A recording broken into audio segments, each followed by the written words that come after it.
$214. That is what is sitting in your savings account the morning you turn 32. Not after bills, not after rent. After everything. $214. And a head full of excuses you've been carrying since your mid-20s, like luggage you forgot to unpack. It's a Tuesday. You're sitting at the kitchen table in your apartment, the one with the warped laminate countertop and the radiator that bangs all night. You've got your laptop open because you couldn't sleep.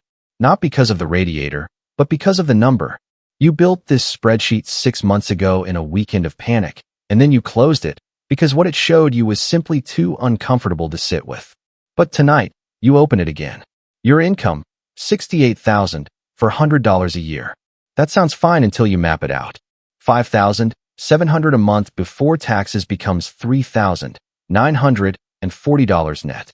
After your rent is $1,550, a car payment of $387, insurance at $210, your student loan minimum at $280, groceries at $340, and subscriptions you completely forgot you had at $94. That leaves you with $1,079. But your credit card statement says you've been spending $1,340 in the column labeled Everything Else. You've been going backward by $261 every single month for at least 2 years. You close the laptop. You sit in the dark, and something shifts. Not dramatically, not like a movie, just quietly. The way a door creaks open in a house that's been shut up too long. If you are tired of this silent financial anxiety and you are ready for tactical, unsugar-coated truths, subscribe to the channel right now so the algorithm indexes this content into your feed. Let's look at the actual math. Here's what nobody says when you start this journey in your 30s. You are not behind. You are not doomed. But you are also not getting a clean run at this either. Your 20s are gone. The compounding years that every traditional finance book uses in its pristine examples, where you magically invest $5,000 at age 22 and retire a multimillionaire. Those years are firmly behind you. The math on that loss is real, and it is worth grieving for exactly one night. One night. Because here's what else is true. You are not 22 anymore. You are not investing with a volatile, part-time income and zero concept of how money actually behaves in the real world. You have a career. You have professional skills. You are entirely capable of earning significantly more than you did 5 years ago. And you are finally old enough to stop lying to yourself about what the numbers say. At 32, if you invest $600 a month and average a conservative 9% annual return in a diversified index fund, you will have $1.1 million by the time you turn 62. That is pure arithmetic, not optimism. It's not a sales pitch. It's just math running quietly in the background of every single decision you make from this point forward. But clawing out $600 a month requires something most mainstream financial gurus skip entirely. The brutal, unsexy work of turning $214 into an emergency fund, eliminating that $261 monthly deficit, and deciding, really deciding, that where you are in 5 years matters more than where you eat next Friday. The first milestone isn't $10,000. It's not even $5,000. It is the first real $1,000 in a savings account you do not touch. This is exponentially harder than it sounds, because life in your 30s has far more surface area than it did in your 20s. More things can go wrong. More people might depend on you. Building that first 1,000 feels like pouring water into a cracked glass. It keeps leaking back out before you can ever feel its weight. You sell the luxury jacket you bought just to feel successful at 28. It goes for $85 on an app. You cancel 3 subscriptions, $94 back. You eat lunch from home for 6 grueling weeks, maybe $180 saved. You pick up 2 extra Saturday shifts doing something you are vastly overqualified for, and you don't tell a soul because you feel a specific kind of quiet embarrassment about it. That's another $320. Then, one morning, you check your account. $1,043. You sit with that for a second. There is no celebration, no loud announcement. Who would you even tell? Who would truly understand why this specific, minor number matters so much? But you feel it, something small and incredibly solid in your chest that simply wasn't there before. Proof that you possess the power to change the direction of your life. You close the app, you make your coffee, and you go to work. Drop a single sentence in the comments below sharing your own experience with this exact threshold. I read every single one of them. And if this psychological breakdown is giving you clarity, Hit the like button right now so we can push this message to more people who feel completely stuck in the cycle. By the time you hit 34, something happens that nobody talks about when they describe what building wealth actually feels like. It has absolutely nothing to do with your account balance, nothing to do with your portfolio, and nothing to do with money at all, really. First, the market drops 18% over 4 months. You watch real, hard-earned money evaporate in real time. You check the account every single day for 2 weeks, and then you force yourself to stop. You keep contributing anyway. You buy more shares at lower prices, without fully believing you should. You do not sell. By December, you are right back where you started, as if the drop never even happened. But here is what happened in between, the shift nobody talks about. You're standing in a home goods store on a Saturday afternoon. You need a coffee maker because the one you've used for 6 years finally gave out. You're holding 2 boxes. One costs $39. The other costs $119. 5 years ago, you would have grabbed the cheaper one without a second thought. End of decision. But today, you stand there doing an entirely different kind of math. You use this machine every single morning, twice on weekends. That's roughly 400 uses a year. Over 5 years, that's 2,000 uses. The $119 option has a thermal carafe, no burning hot plate, and a comprehensive 5-year warranty. The actual difference in cost per use between the two is less than 4 cents. You put the $39 machine back. You buy the $119 one. You carry it to your car.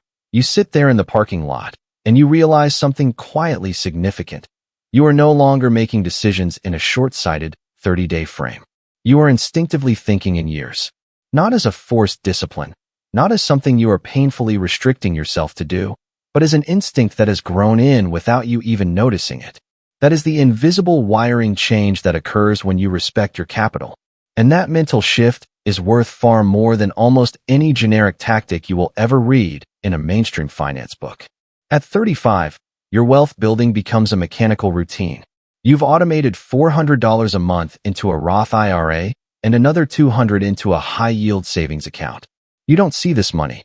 It leaves your checking account on the 2nd of every month before your brain has time to rationalize keeping it. You live on the rest. It's tight, but it works. And then, your car makes a sound. You know it immediately. The grinding, low groan that starts somewhere under the floorboards on a freezing Wednesday morning in February. You pull into a gas station parking lot. You call the mechanic, and he tells you exactly what you dreaded. The repair bill is $2,300. You sit in the cold passenger seat of your own car while it's being hooked up to the tow truck, and you run the numbers in your head. Your high-yield savings account has the funds, which means you can pay this bill without a credit card, without accumulation of interest, and without going backward. 3 years ago, this exact bill would have completely destroyed you, not just financially, but emotionally. It would have triggered a massive crisis, a mental spiral, a convenient reason to give up on the entire project. You would have slapped it on a credit card, lied to yourself that you'd pay it off in 2 months, and quietly watched it fester there for 8. Instead, you transfer the money. You authorize the repair. And you feel a very specific, very quiet thing in that cold parking lot. Not happiness, something far steadier than happiness. Safety. You rebuild the fund over the next 4 months without missing a single long-term contribution. Sometime later, your friend Marcus buys a brand new luxury vehicle. He financed it over 72 months at a staggering 6.9% interest. He calls it a lease situation and quickly changes the subject.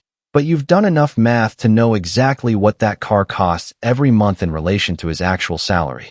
Sitting in his passenger seat, you feel the psychological pull of it. The leather, the silence of the ride, the expensive clunk of the door.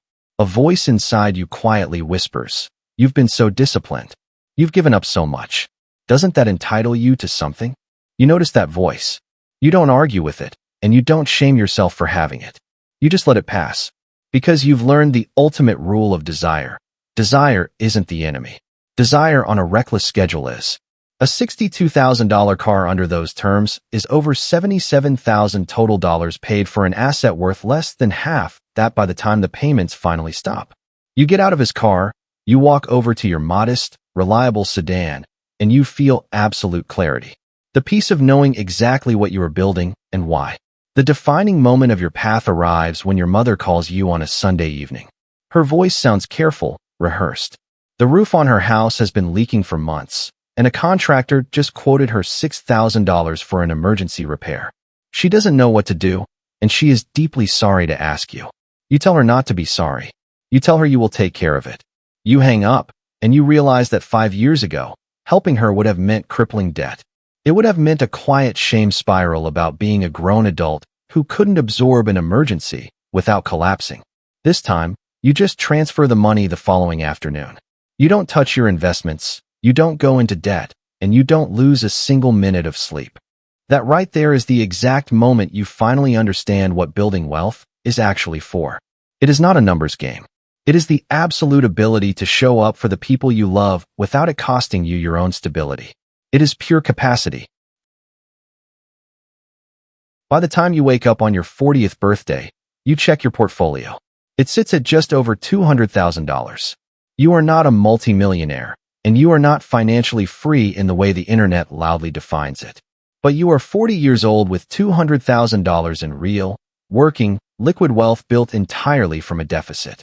Built because you refused to look away on that one honest night at your kitchen table. You automated the behavior before the motivation ever arrived. You stayed in the market when your nervous system screamed at you to run. And you realized that wealth doesn't feel like a number. It feels like paying for a transmission without panic. It feels like surviving a corporate layoff without fear. It feels like telling your mother, "I'll take care of it," and meaning it. Most of all, it feels like realizing the future is no longer a chaotic storm happening to you. It is a structure you have actively started to build. Awareness without action is nothing more than digital entertainment.